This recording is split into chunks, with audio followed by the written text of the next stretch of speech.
what's up? It's Coach Hicks. Let's talk about understanding zone responsibilities when we're playing in a zone coverage. So, when we talk about our zones, we have a flat zone, we have a hook to curl, we have a middle zone, and a deep zone. Sometimes when we talk about the deep zone, we'll also talk about a post zone. But what does that mean? Well, let's look at it on the board. So behind me, I've drawn up a mock board. You'll notice the hash marks going down the middle. Now remember, we're talking about Canadian football, so our field is wider. The first thing is when we're talking about our flat zone. Our flat zone is going to start from 3 yards past the line of scrimmage. So let's say I'm drawing this imaginary line, and this is my line of scrimmage. My flat zone is going to start about 3 yards up from that, from where my halfback is most likely going to line up.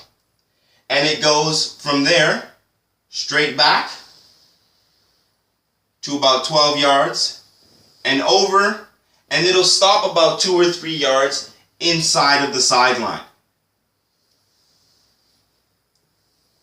And so my halfback, when we talk about the flat zone, this is what my halfback is responsible for. That area of the field right here, and it's the same thing on the other side of the field. Next, if we're talking about a hook to curl zone, most often covered by a linebacker, we're talking about that zone that's inside of this. So, inside of that, slightly inside of the hash marks, and we're going to go up the field, and for this one we're going to go up the field to about 15 yards. And this is what we call the hook to curl zone right here. It's a more vertical zone than it would be a horizontal zone. The next thing is if we're talking about a middle zone. Well, a middle zone is about the same thing. It can go anywhere from 12 to 15 yards.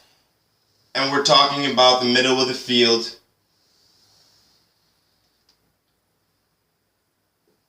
And same thing, this is going to go about just behind the defensive line, because no receiver is ever really going to run a pattern right up on the defensive line. So oftentimes that's about 3 yards as well past the line of scrimmage, and this is what we're going to call our middle zone. So that's our middle zone. Now, if you think about it, and we go ahead and we add our little hook to curl here, and then we add our flat, well, you're going to notice that what's left is what we call a deep zone.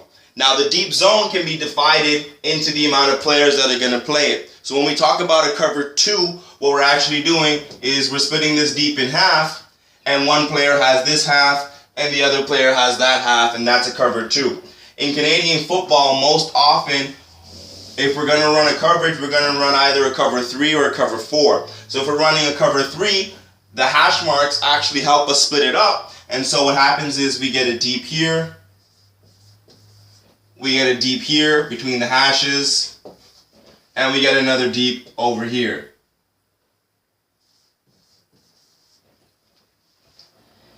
That is what we're talking about when we talk about a base zone coverage. So when we're talking about splitting up, we have the flats, we have our hook to curl, our middle zone, and we have our deep coverages.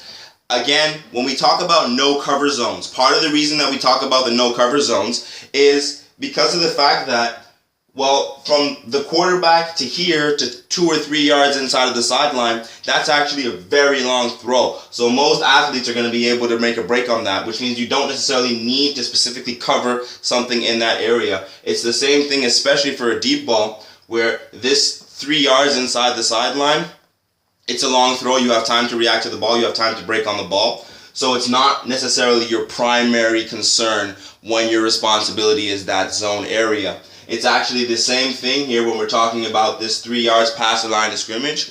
I like to call that, I teach my guys that it's the cheese. And so we don't want to bite on the cheese, because no quarterback really wants to throw that 3 yards unless it's part of the game situation based on their down and distance.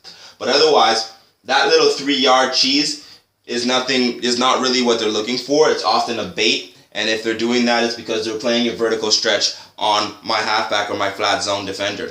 So that is what the zone responsibilities look like when we're telling a zone coverage. That's what we mean when we talk about a flat zone or a hook to curl zone or anything of the sort.